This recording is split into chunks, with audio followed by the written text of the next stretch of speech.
नमस्कार दोस्तों, current affair और रोचक जानकारी चैनल ऑनलाइन गुरुजी में आपका हार्दिक स्वागत है। दोस्तों, इस चैनल के माध्यम से आपको डेली करंट अफेयर से जुड़े हुए महत्वपूर्ण प्रश्नोत्तर संपूर्ण व्याख्या सहित के वीडियो उपलब्ध करवाए जाने का एक छोटा सा प्रयास किया जा रहा है। अगर अभी तक आपने मेरे चैनल को सब्सक्राइब नहीं किया है तो सबसे पहले सब्सक्राइब करके बेल आइकन को प्रेस कर दें ताकि वीडियो की नोटिफिकेशन लगातार आपको मिलते रहे। देश और दुनिया की महत्वपूर्ण खबरों से अपडेट रहने के लिए आज अपन चर्चा करते हैं आज के महत्वपूर्ण करंट अफेयर की। तो चलिए दोस्तों, शुरुआत करते हैं आज के महत्वपूर्ण करंट अफेयर की। एनडीबी भारत को ऋण के रूप में $1 बिलियन की राशि का ऋण देगा।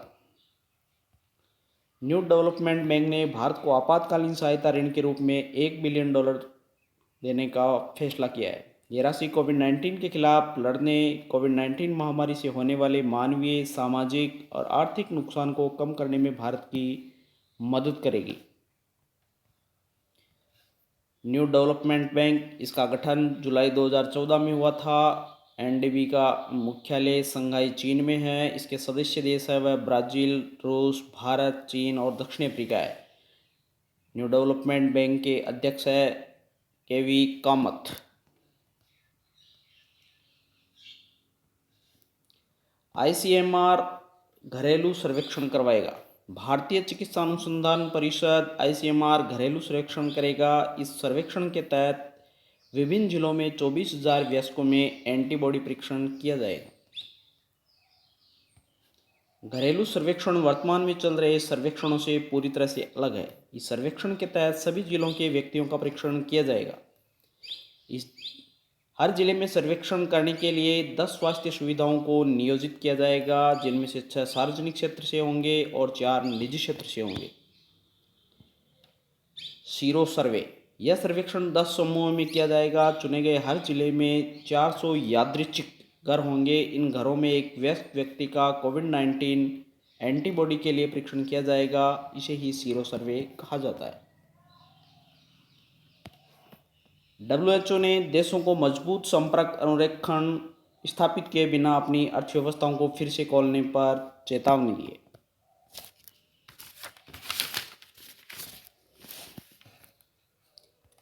डब्ल्यूएचओ ने चेतावनी दी है कि देश अनिवार्य रूप से अपनी अर्थव्यवस्थाओं को फिर से खोलने के लिए मजबूत संपर्क ट्रेसिंग के बिना कोरोना वायरस के फैलने का खतरा पैदा कर रहे हैं। फ्रांस और बेल्जियम के लॉकडाउन से उबरने के बाद चेतावनी आई है। साथ ही नीदरलैंड ने बच्चों को वापस स्कूल भेज दिया और कई अमेरिकी राज्यों ने अपने व्यापारिक प्रतिबंधों से प्रतिबंध हटा लिया है। डब्ल्यूएचओ का मुख्यालय जेनेवा स्विट्जरलैंड में है। इसकी स्थापना 28 अप्रैल 1948 को हुई थी और डब्ल्यूएचओ के वर्तमान महानिदेशक है वह टेड्रोस अधनोम है। अगली बड़ी खबर है, यूएस के सीडीसी ने भारत को कोविड-19 लड़ाई में $3.6 मिलियन देने की घोषणा की है। कोविड-19 महामारी की प्रतिक्रिया में भारत की सहायता के लिए US centre for disease control and prevention CDC ने $3.6 मिलियन अमेरिकी डॉलर की प्रतिबद्धता जताई है। अगली खबर है, आईसीसीआर ने कोविड-19 के खिलाफ भारत की लड़ाई को मजबूत करने के लिए एक नया गाना यूनाइटेड वी फाइट जारी किया है।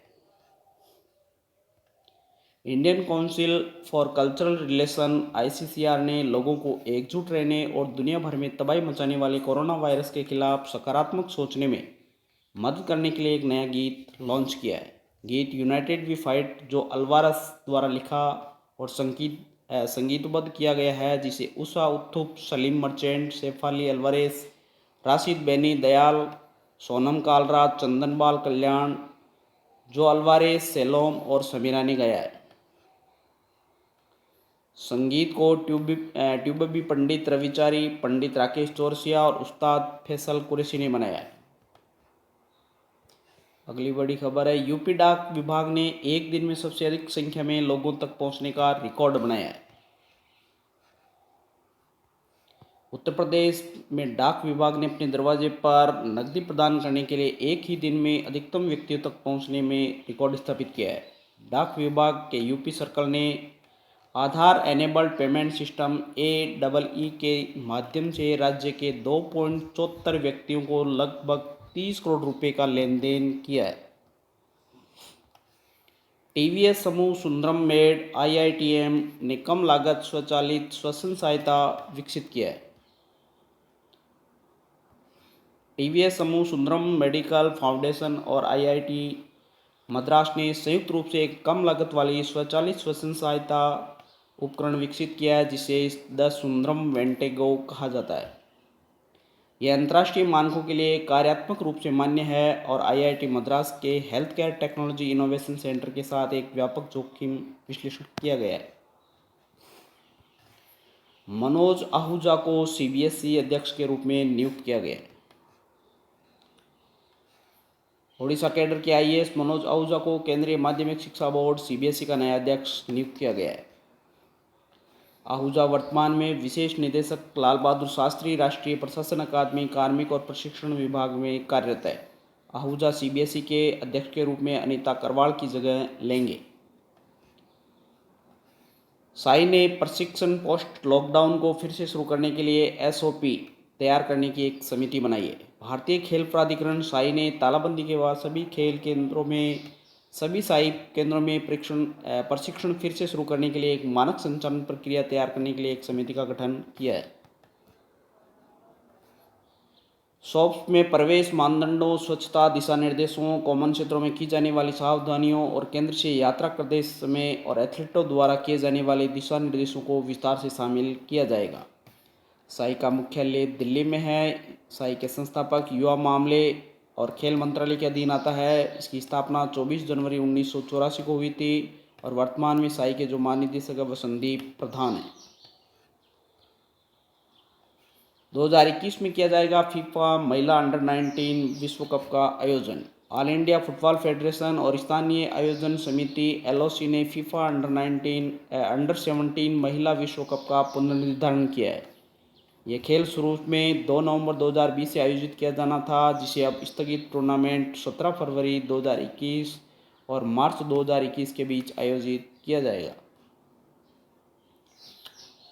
फीफा महिला विश्व कप। फीफा महिला विश्व कप का आयोजन 1991 से लगातार हो रहा है।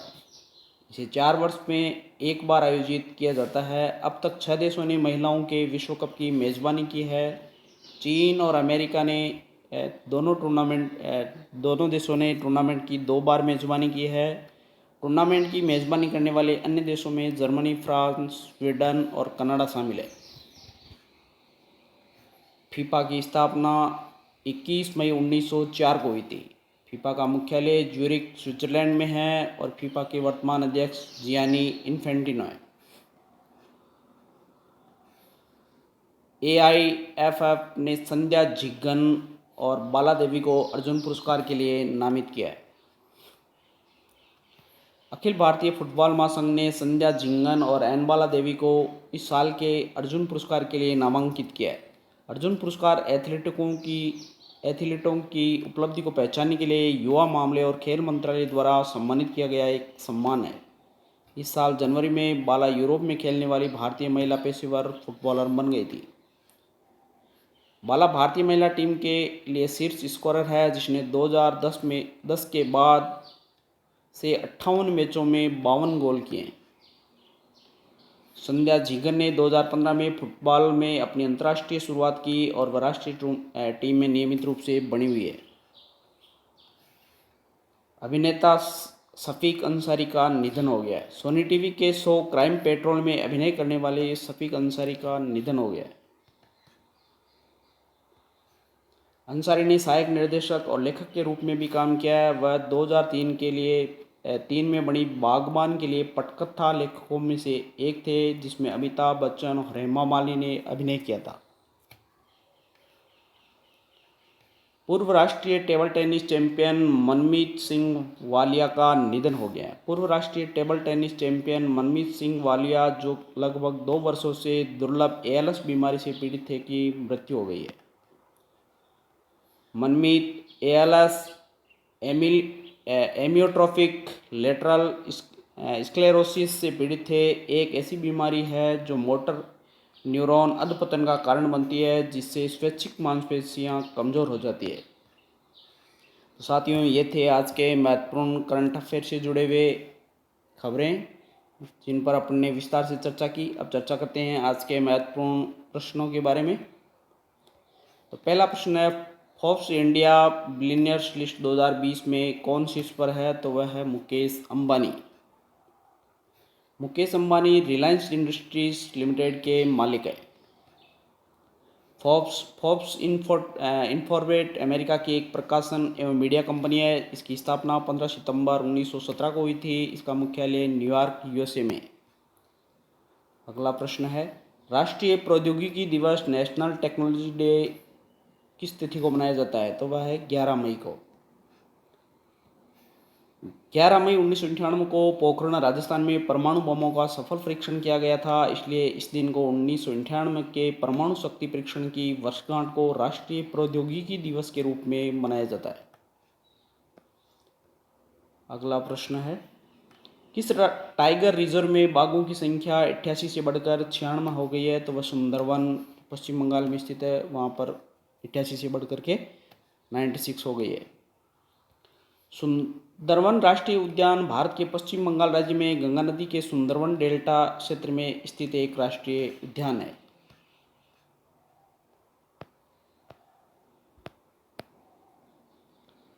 अगला प्रश्न है, किस राज्य सरकार ने पान मसालों पर 1 साल के लिए प्रतिबंध लगा दिया है? तो वह झारखंड सरकार ने पान मसालों पर 1 साल के लिए प्रतिबंध लगा दिया है।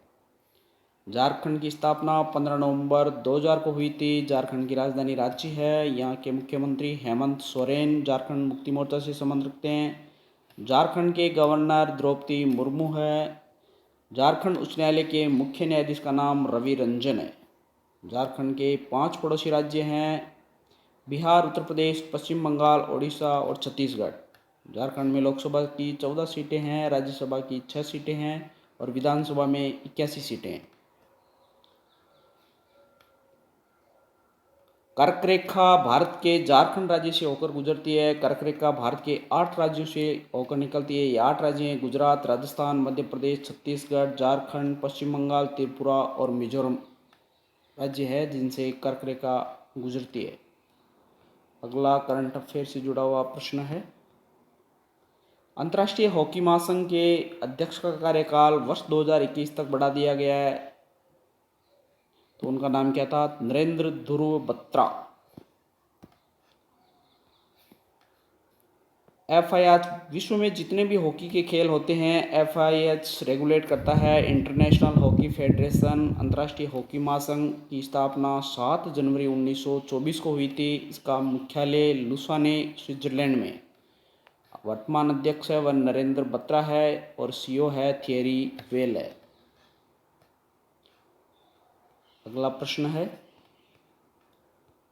रिलायंस जियो ने किस अमेरिकी कंपनी को 1.15% हिस्सेदारी बेची है? तो वह सिल्वर लेक को 1.15% की हिस्सेदारी बेच दी है। रिलायंस इंडस्ट्रीज लिमिटेड RIL की स्थापना 8 मई 1973 को हुई थी, जिसका मुख्यालय मुंबई महाराष्ट्र में है। संस्थापक धीरूभाई अंबानी थे। चेयरमैन और MD है मुकेश अंबानी। भारत का कौन सा राज्य अफ्रीकी स्वाइन फीवर से प्रभावित हुआ? वह तो असम राज्य है, वह अफ्रीकी स्वाइन फीवर से प्रभावित हुआ है। असम की राजधानी दिसपुर है। वहाँ के मुख्यमंत्री सर्बानंद सोनोवाल BJP पार्टी से संबंध रखते हैं और गवर्नर है वह जगदीश मुखी है। असम उच्च न्यायालय का नाम गुवाहाटी उच्च न्यायालय है और यहाँ के जो मुख्य न्यायाधीश है वह अजय लांबा है। असम के 2 पड़ोसी देश है भूटान और बांग्लादेश। माजुली द्वीप असम में ब्रह्मपुत्र नदी पर स्थित विश्व की सबसे बड़ी नदी द्वीप माना जाता है। माजुली द्वीप जो कि असम में स्थित है। अगला करंट अफेयर से जुड़ा हुआ प्रश्न है, किस राज्य की सरकार ने 5वीं से 10वीं तक के सभी छात्रों को बिना परीक्षा प्रमोट करने की घोषणा की है? तो वह पंजाब राज्य के द्वारा ये घोषणा की गई है। पंजाब की राजधानी चंडीगढ़ है। पंजाब के मुख्यमंत्री कैप्टन अमरिंदर सिंह जो कि कांग्रेस पार्टी से संबंध रखते हैं और गवर्नर है वह विजेंद्र पाल सिंह बदनौर है। अगला प्रश्न है, किस कार निर्माता कंपनी ने ऑनलाइन प्लेटफॉर्म को शुरू किया है? तो वह महिंद्रा कंपनी के द्वारा ऑनलाइन प्लेटफॉर्म को शुरू किया गया है। महिंद्रा कंपनी की स्थापना 1997 में हुई थी और इसके जो सीईओ है आनंद महिंद्रा है। अंतिम क्वेश्चन है आज का। 9 मई 2020 को महाराणा प्रताप की कौन सी जयंती मनाई गई? तो 480वीं जयंती मनाई गई है महाराणा प्रताप की। महान योद्धा महाराणा प्रताप को देश का पहला स्वतंत्रता सेनानी माना जाता है। महाराणा प्रताप का जन्म 9 मई 1540 को कुंभलगढ़ राजस्थान में हुआ था। तो दोस्तों ये था आज का महत्वपूर्ण करंट अफेयर और उनसे जुड़े हुए प्रश्नोत्तर। आशा करता हूँ कि इस चैनल के माध्यम से जो करंट अफेयर और उनसे जुड़े हुए प्रश्नोत्तर जो कि संपूर्ण व्याख्या के सहित उपलब्ध करवाए जाने का एक प्रयास किया जा रहा है, आपकी तैयारी के लिए सार्थक साबित होगा। अगर मेरे वीडियो आपको अच्छे लगते हैं तो ज़्यादा से ज़्यादा शेयर करें, लाइक करें। धन्यवाद।